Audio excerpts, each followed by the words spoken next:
Making you part of the conversation ahead of the general election tomorrow. Peston will be here in 45 minutes after the ITV News at 10.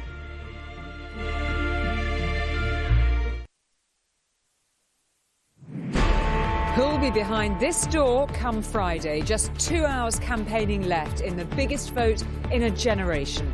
From Johnson claiming he's the one who'll deliver on a doorstep in Pudsey.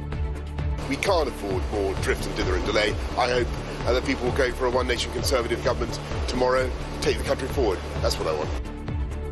To Corbyn in Middlesbrough saying he's the one to save the NHS. Our NHS is not for sale.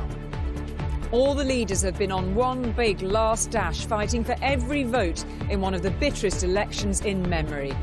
Well, tonight they are wending a weary last leg of their campaigns. Tomorrow all will fall silent as we go to the polls to decide each of their and their party's fates, and most importantly of all, the future of this United Kingdom. Allegra and Robert will join me shortly. The stakes could hardly be higher. Also on News at 10 tonight.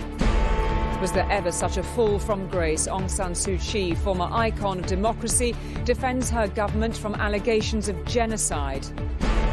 Greta Thunberg named Time Person of the Year as the young campaigner gives the climate conference both barrels. If there's a child standing in the middle of the road and cars are coming at full speed, you don't look away because it's too uncomfortable. You immediately run out and rescue that child. This is a medium one. Great for furniture. You've got a label to prove it. And environmental campaigner of another era, David Bellamy, dies at the age of 86.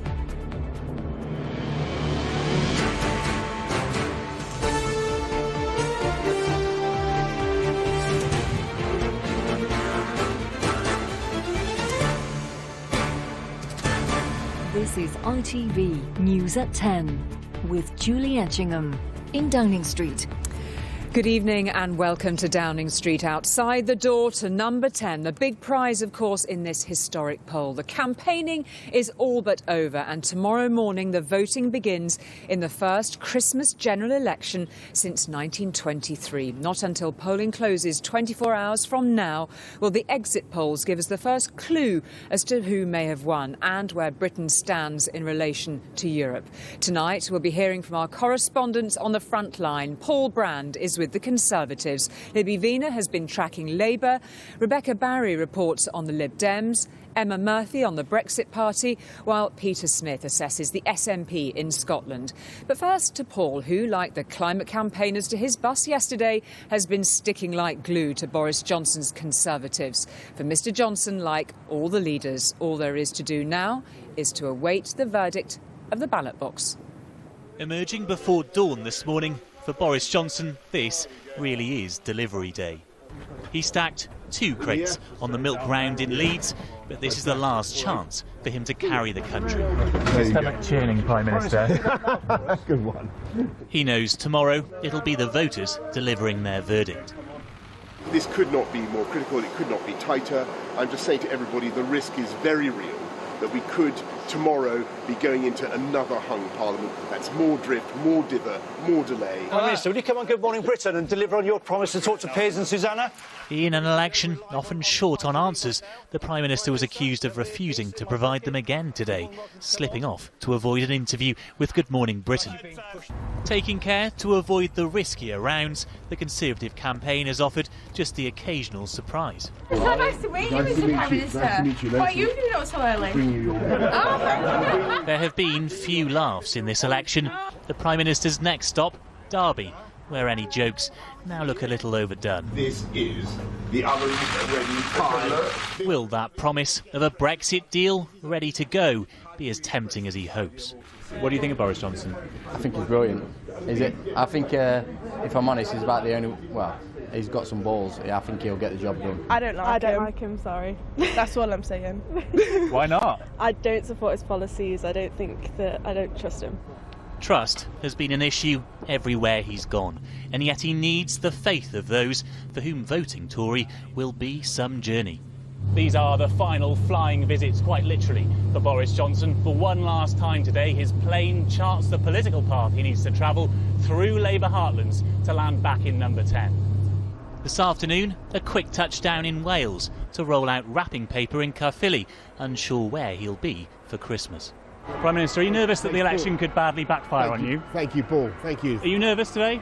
Well, obviously we're fighting for every vote, Paul, and we're taking nothing for granted. Tonight, at the Olympic Park in London, the Prime Minister hit the home straight. Let's make sure we don't waste a minute between now and 10 o'clock tomorrow. Let's talk to every one of our friends. Let's make sure we reach out to every one of our neighbours and encourage them to do the right thing. There may have been plenty of medals awarded in this stadium, but tomorrow there's only a prize for first place. And Paul is in East London this evening. Will Mr Johnson think he's done enough, Paul, do you think? Well, Julie, never mind all the talk of delivering milk this morning. I think this Conservative campaign has been all about not spilling any. This has been an incredibly cautious campaign. They have stuck relentlessly to that core message. They're just taking the banners down here tonight. There have been some drops spilt along the way, though. I mean, let's not forget those floods in South Yorkshire, the Prime Minister's refusal to look at that photo of a 4-year-old boy on the floor of A&E, but there hasn't been the kind of meltdown moment that we had with Theresa May in 2017. That doesn't mean there weren't nerves in here in this stadium tonight. One Conservative aide said to me today they feel sick about tomorrow. They know the smallest margin of movement could have a huge effect here.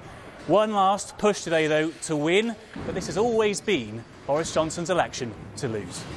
OK, Paul, thank you very much indeed for that. Well, if the campaign hasn't been quite plain sailing for Mr Johnson, it wasn't for Jeremy Corbyn either. He chose the NHS, of course, as his big battleground theme. But at the same time, Labour couldn't shake off claims of anti-Semitism in party ranks. But despite the ups and downs, the Labour leader ended the campaign on an optimistic note, calling on voters in his final election speech to shock the establishment and back real change. Ho, ho, but the prettiest sight to see will be Jeremy by the tree,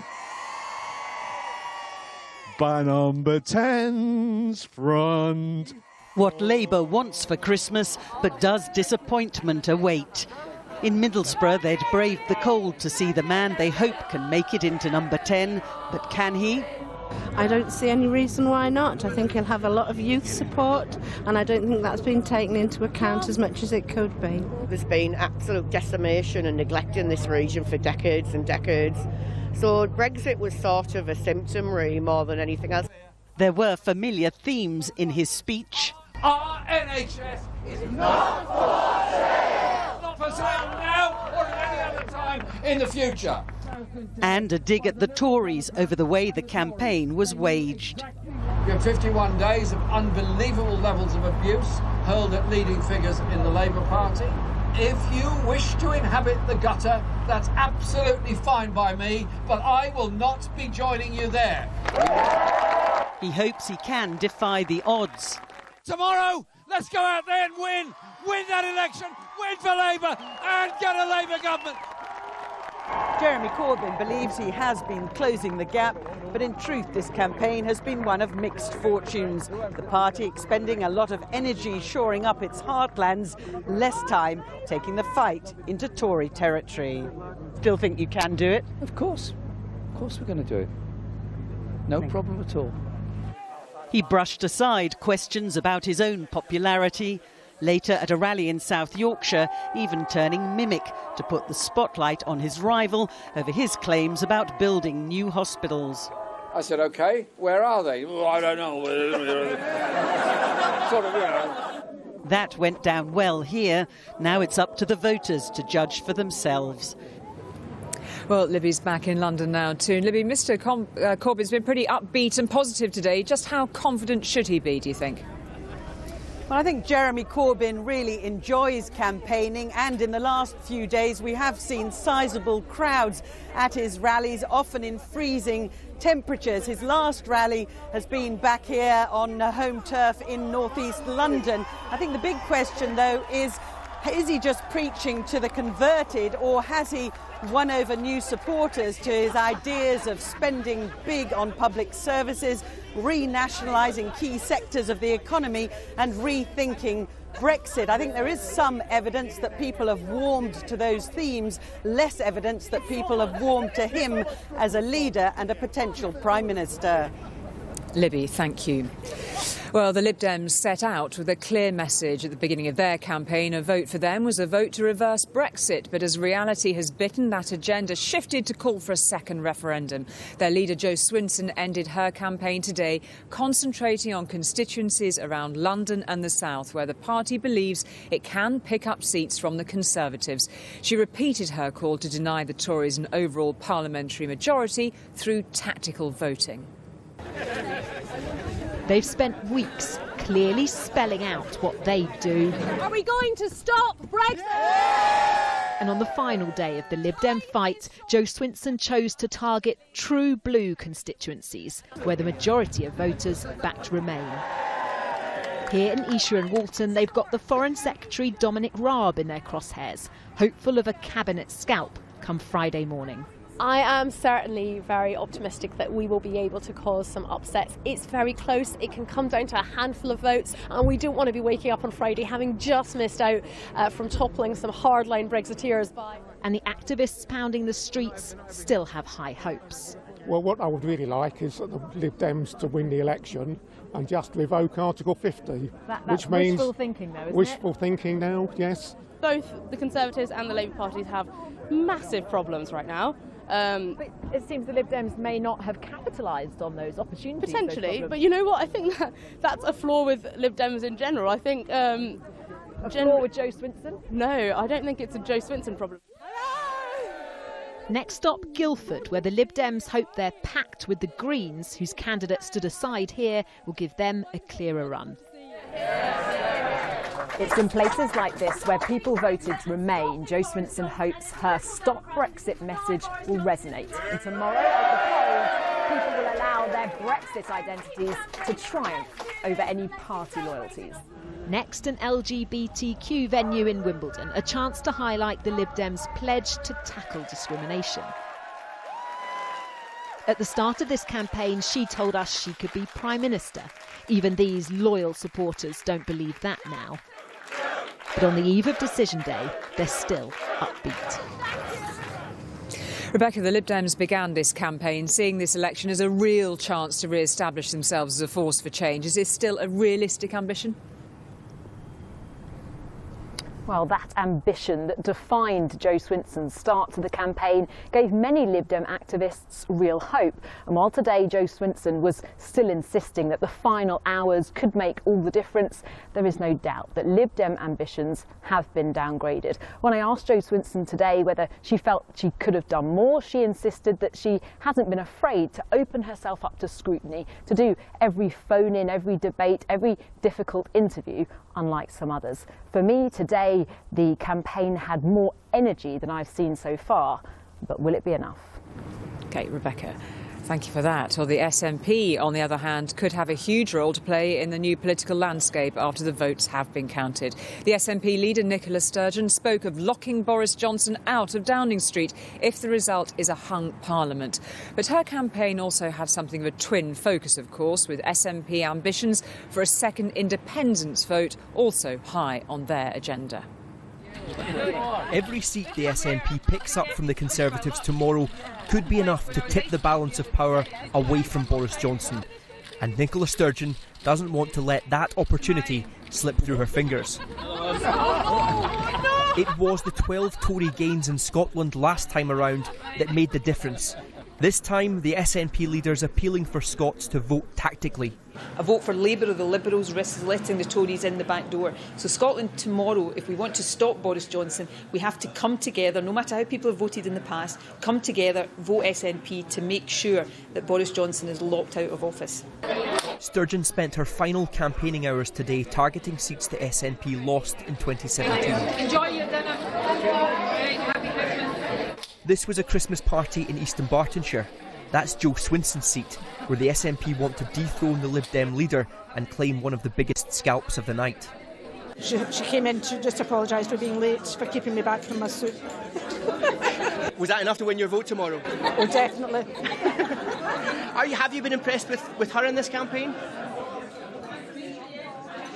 Just a little, I think. She's between her and Corbyn.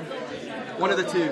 One of the two. But definitely not Boris Johnson? No, not at all, not at all. Oh no, big clout.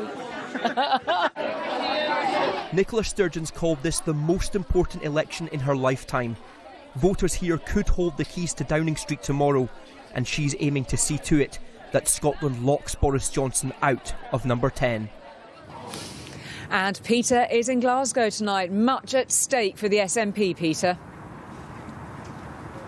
Absolutely. Well, Scotland's brimming with marginal seats, and at the beginning of this election campaign, the SNP were almost expected to sweep the board. Brexit was supposed to deliver wipeout for the Tories up here, given Scotland voted 62% Remain. But then in the campaign trail and the strategy from the SNP was to put independence front and centre, to make this election a kind of referendum on having another independence referendum. Now, that's forced people tomorrow to consider not just whether they're for Leave or Remain, but also for whether they're for Scotland becoming independent or staying in the UK.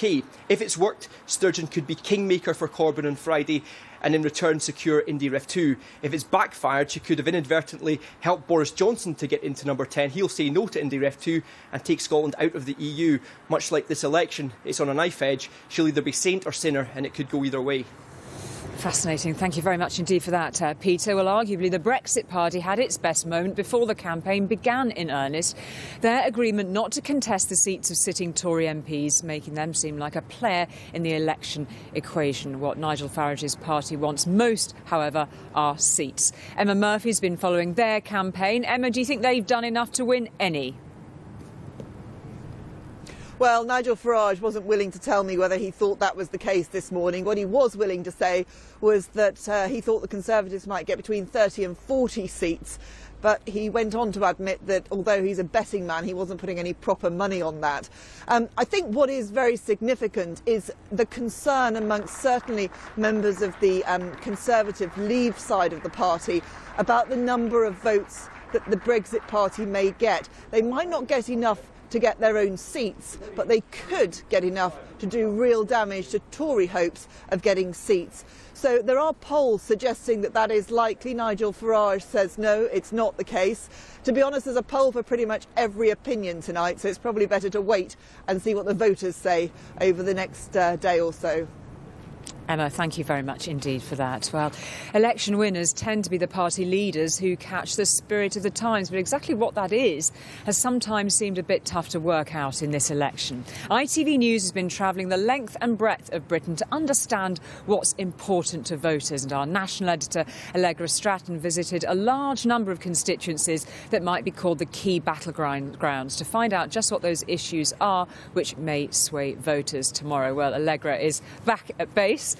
Allegra, good to see you. What has been the most striking thing that you've found in the battlegrounds that you visited? How seriously people are taking this election. I expected to find some grumpiness at a December cold snap election, and actually I didn't find very much at all. I found people grappling with an enormous decision and aware that this is probably the most important election in possibly their lifetimes. And that's across the demographics, across the age ranges. People thinking about voting for parties they've never thought about voting for before. So many Labour voters thinking about going Conservative. Many Lib Dem voters recruited from one-time Conservatives.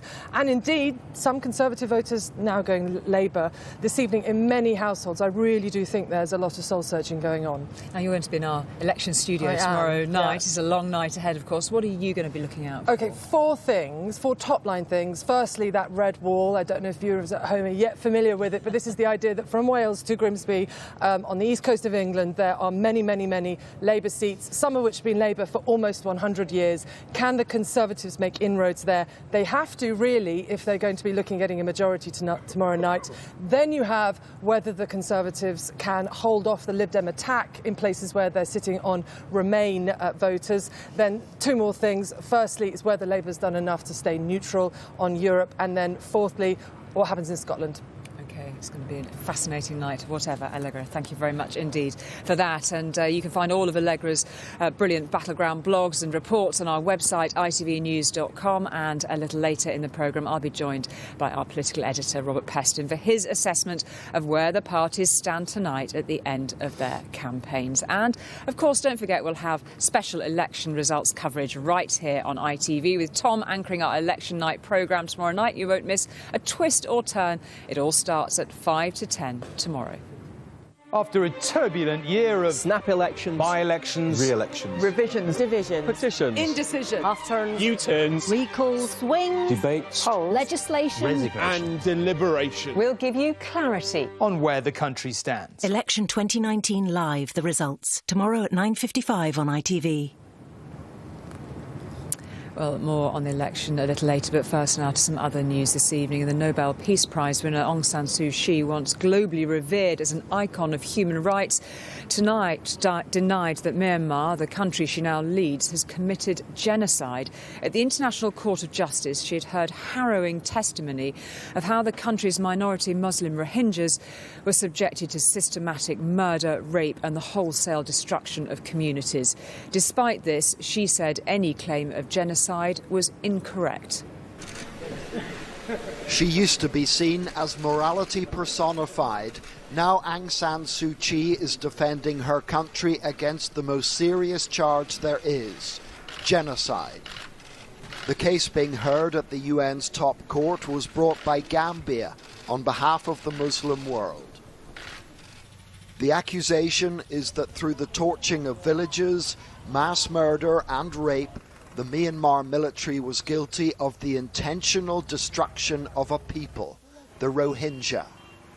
A UN fact-finding mission concluded that the gravest crimes under international law had been committed. It's rare to see a Nobel Peace Laureate mount a defence in such a matter. Regrettably, the Gambia has placed before the court an incomplete and misleading factual picture. Almost 750,000 Rohingya were forced to flee Myanmar, and most still languish in neighbouring Bangladesh today. Ms Suu Kyi acknowledged that crimes may have been committed. It cannot be ruled out that disproportionate force was used by members of the defence services, in some cases in disregard of international humanitarian law. But her argument is that Myanmar's military were fighting Rohingya terrorists. Surely, under the circumstances, genocidal intent cannot be the only hypothesis. In this capacity, she was also standing up for the same army that held her under house arrest for 15 years. When she was freed, none of us present imagined this beacon of human rights would go on to downplay the persecution of a minority in her own country. This may explain why she's doing it, a show of support for her this week in Yangon. These people from the Buddhist majority will determine the outcome of next year's general election, and most hate the Rohingya. She may also believe she can convince the court that genocide did not happen. She's already been convincing enough to be the recipient of the world's greatest peace prize. Now she, just as much as her country, is facing the world's verdict once more. John Irvine, News at 10. Now, even by the ruthless standards of London's violent gangs, the killing of Jayden Moody was utterly shocking. Today, a 19-year-old man was convicted of his murder. Jayden Moody was just 14, but had already been recruited into the dark and dangerous world of selling drugs. Security camera footage caught the incident, we are not showing it all, when members of a rival gang rammed his scooter and repeatedly stabbed him, leaving him bleeding to death on a London street.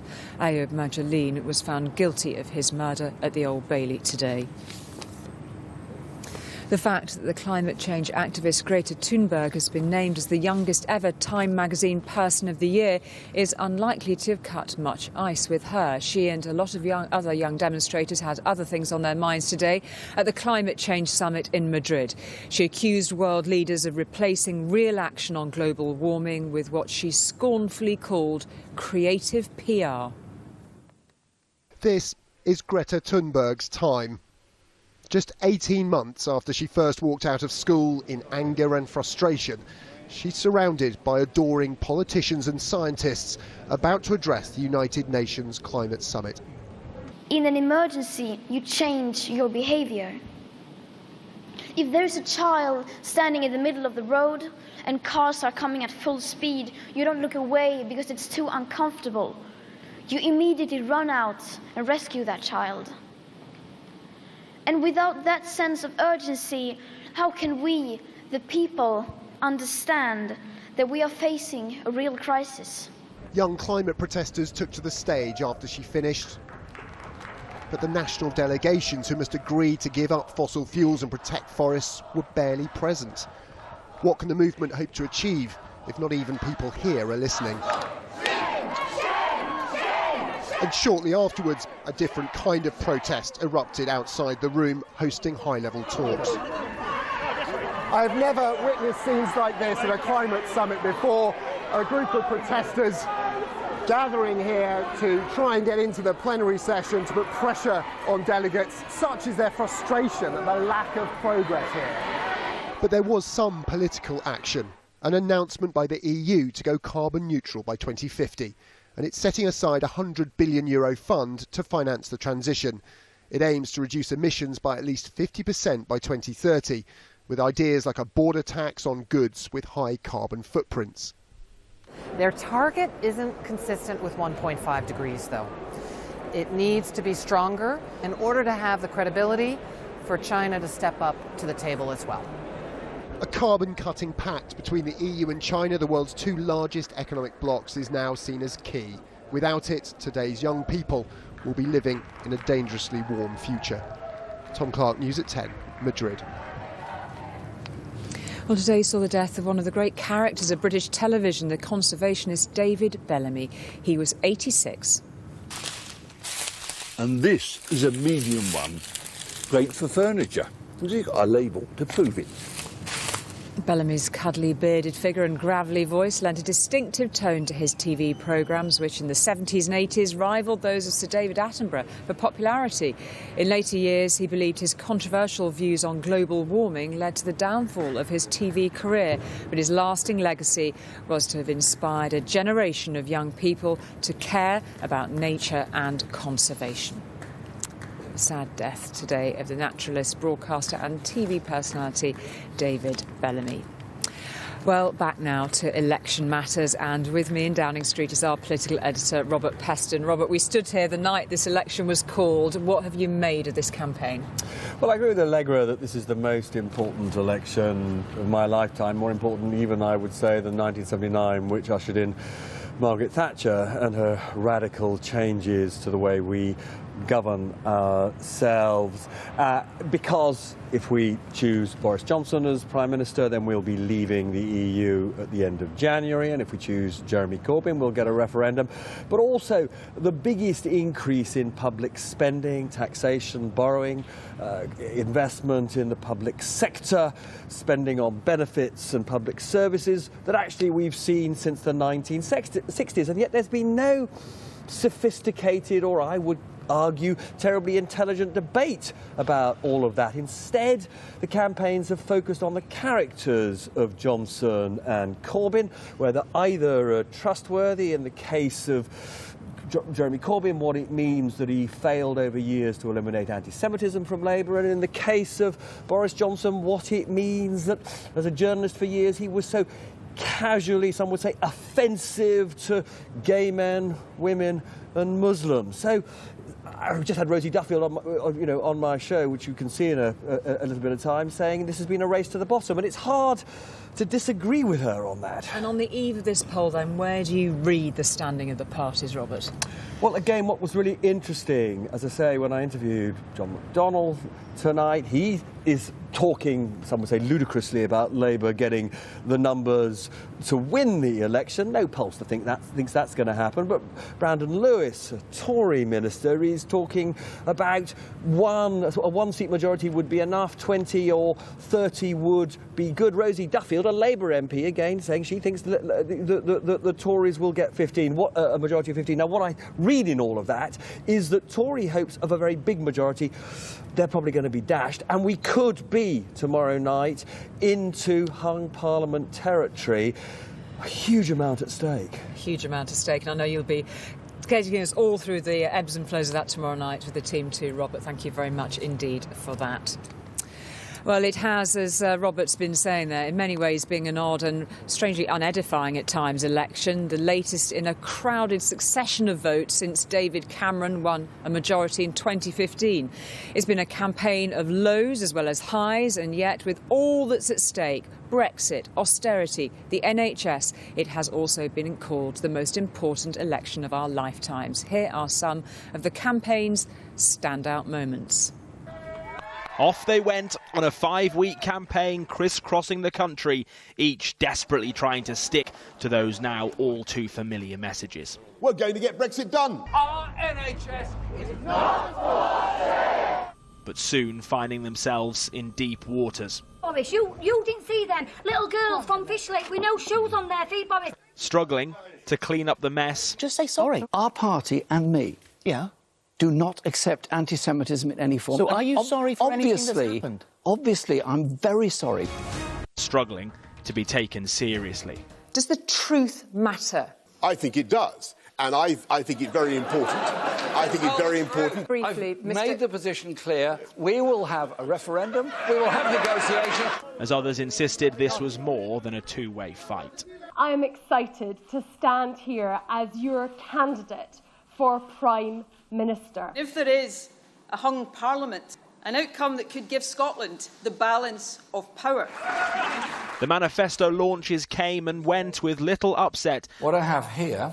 But Labour was keeping a surprise up its sleeve. Unredacted documents. Our NHS is up for sale. It's total nonsense. He was doing his best to help. The Brexit Party will not contest the 317 seats the Conservatives won at the last election. As was he. Boris is very capable and I think he'll do a good job. Move out the way! Another terror attack on London Bridge posed difficult questions for those who wish to govern, as did the state of the NHS, which proved impossible to ignore. You refuse to look at the photo. You've taken my phone, put it in your pocket, Prime Minister. I'm sorry. It's a terrible, terrible photo. The photo opportunity is now done. The final speech is made. All that's left is for you to decide which direction. Daniel Hewitt, News at 10.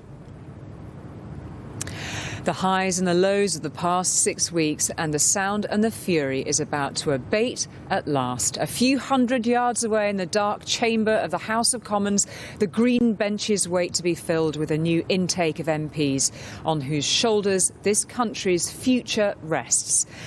Here outside number 10, in the first Christmas election since 1923, a silent night lies ahead. The politicians go quiet as we all go to the polls. From News at 10 in Downing Street, good night.